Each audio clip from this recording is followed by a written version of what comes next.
వెంకటేశ్వర స్వామితో పెట్టుకుంటే ఏం జరుగుతుందో ఇప్పుడు నాయుడు గారి ఉదంతంతో చూస్తున్నారు గదా! అని వైసీపీ ఓ పక్కన ప్రొజెక్ట్ చేస్తోంది.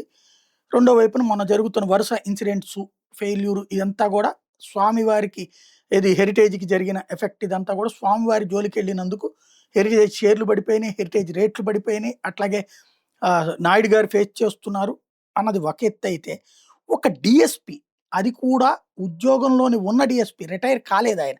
కాపోతే వాలంటరీ రిటైర్మెంట్‌కి అప్లికేషన్ పెట్టుకున్నటువంటి ఆయన ఏకంగా పోలీస్ కంప్లెయింట్ ఇయ్యడం అన్నదే ఇప్పుడు సంచలనం సృష్టిస్తోంది. డీఎస్‌పీ నాగవరప్రసాద్ చేసింది. కలియుగదైవం వెంకటేశ్వర స్వామి లడ్డూ ప్రసాదం విషయంలో అబద్ధాలు వెల్లివేస్తూ కోట్లాది భక్తుల మనోభావాలను దెబ్బతీసేలా వ్యవహరిస్తున్న చంద్రబాబు, పవన్ కళ్యాణ్, లోకేష్‌ల మీద ఆయన కంప్లెయింట్ చేయడం. అప్పటి TTD EO Shyamalarao, TTD chairman, TV five అధినేత బీఆర్ నాయుడు, ఈనాడు, ఈటీవీ అధినేత చెరుకూరి కిరణ్, ఆంధ్రజ్యోతి అధినేత వేమూరు రాధాకృష్ణ, మహాన్యూస్ వంశీకృష్ణ, ప్రైమ్9 అధినేతతో పాటు లడ్డూ ప్రసాదం కల్తీ అంటూ న్యూస్ ఛానల్స్‌లో చర్చా కార్యక్రమాలు నిర్వహించిన యాంకర్లు, చర్చల్లో పాల్గొన్న వ్యక్తులు, జర్నలిస్టుల మీద కూడా కేసు నమోదు చేసి తగిన చర్యలు తీసుకోవాలని కోరారు. గుంటూరు జిల్లా తూళ్లూరు పోలీస్ స్టేషన్‌లో ఈ మేరకు ఇచ్చినటువంటి కంప్లెయింట్.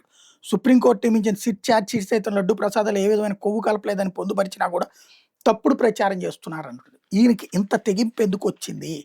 ఇది దేవుడి మహిమనాలా? లేకపోతే ఈయన ఏదన్నా స్వార్థ ప్రయోజనాల కోసం దేవుడిని వాడుకుంటున్నారా? రాబోయే రోజుల్లో తేలాల.